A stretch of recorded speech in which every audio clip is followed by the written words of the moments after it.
Hi guys, what's up? So this is our recap of the lesson, at least the lesson I had with my students last week.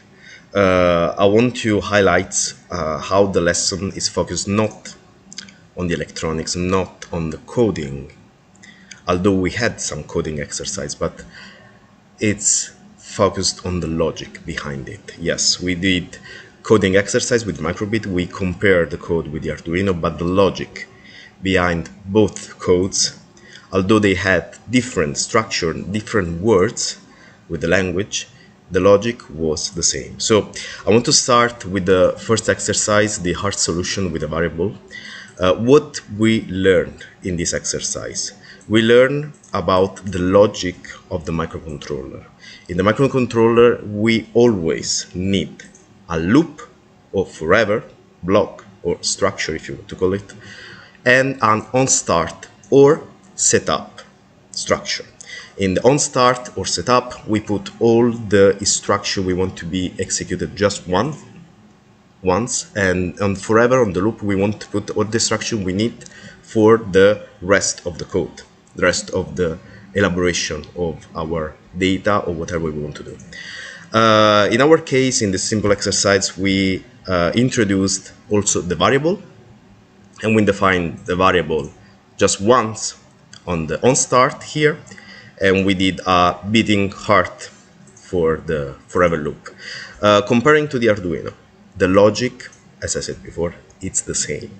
We have the loop where instead of displaying an icon, an image, we can only just work with one LED because of hardware reason. Arduino just has one LED, not a LED matrix like the microbit. So we here in the loop we turn on the LED, we wait for 1 second, and we turn it off and wait again, and the cycle start all over again. What's the main difference between the two codes? Actually, just the setup. The Arduino, with the structure pin mode here, need to know that we are using or we are going to use an LED for the rest of the code. That's why we had pin mode 13. 13 is the pin connection with the internal LED of the Arduino, and we define the LED as output because the LED just output something, a signal in this case. Let's pass to the second exercise. So we also worked with buttons in the microbit. So what's the main difference here if we want to compare the code between the Arduino and the microbit?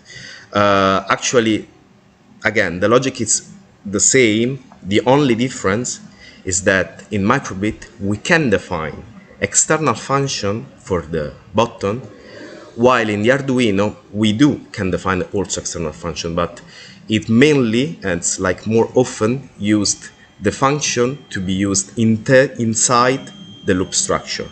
Again, the logic is the same. What's the difference is that on the setup of the microbit or on start of the microbit, we just need to define the variable. Here the variable is defined outside, as also the code we saw before, the heart beating program. And we have the pin mode for all the components we used for the Arduino. Because if we go backward to the image, yes, in the Arduino we had to put external component because it's not integrated any button or any other LED beside the internal LED we used before. So here we have two LED, we have two buttons. We need to connect those things externally with a breadboard. This thing is called breadboard here, and cables, and also the Arduino need to know that. So that's why the pin mode replicated 4 times for all different components. The internal LED on 13 as we used before, the external LED on pin 12, and the 2 buttons on pin 3 and 2. Obviously the buttons are sensor because when we press them, the Arduino knows that we press them. So that's why are defined as input. In this case, button can be defined as input pull-up. This is something that you just need to remember, to memorize, in case you're using a sensor, the button, or the LED as an output. The logic is the same. If you look at the if structure, you will see that the structure is actually identical. If the condition image is equal to 0, the condition is the same, image is equal to 0.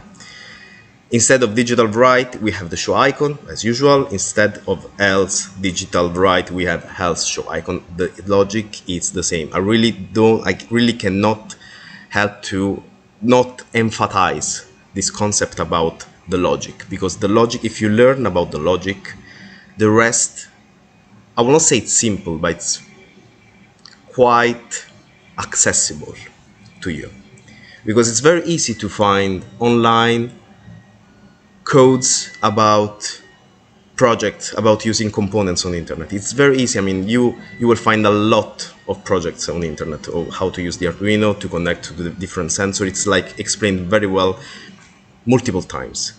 But it's the logic, the most important thing you need to practice in order to control all the information you can find on the internet. This is the most important thing. So let's move on. On the servo exercise, I will not explain the light sensor microbit exercise, but I really want to focus on the other code, like the gradual movement of the code of the servo. Here, same thing. What happened here? The difference between these two codes is that on the microbit side, the on start is very short. We just have to define the variable, and we initialize the servo angle to a specific position. In this case, I initialize to 180 degree. On the Arduino side, instead, we have a lot of instruction. It's true, it can be confusing, but this is just one-time code, because this is the same whenever you want to use a servo. So if you just replicate this to every code you want with every code you want to use a servo with, you just need to memorize this or just copy and paste this part. The logic is still inside the loop, and the loop is pretty similar to the loop of the microbit. Yes, it's true, we did use like different type of cycles here, because here we have a repeat, like a defined repeat loop. Repeat all the instruction here 18 times. Here we have a for. The logic is the same, because this for start from a number, it's 170, and decrease by 10 until it reach 10. So it will go 170, 160, 150, and so on until it reach 10. I know you have experience in Python, and I know that this is not a for, like the syntax of the for is not the same as used in Python. I know it's different, but the concept is the same. At the end, we had this rock paper scissors game. We didn't replicate this game with Arduino because, again, we want to practice with the logic. We had a random generator here, and the concept I just want to highlight is the if-else structure. So actually you can replicate the if-else structure in order to have, instead of just two options, more than two. You can have like multiple options here with if-else structure. Okay. Random generator is also using the Arduino. So yeah, I want to mention that because it can be useful eventually for the project, the final project you will do. And that's it. That's it, guys. I just wanted to give you a really quick recap of the lesson I had last week. Next video, how you how can you practice all this concept, and especially on the Arduino side, by your own. So stay tuned.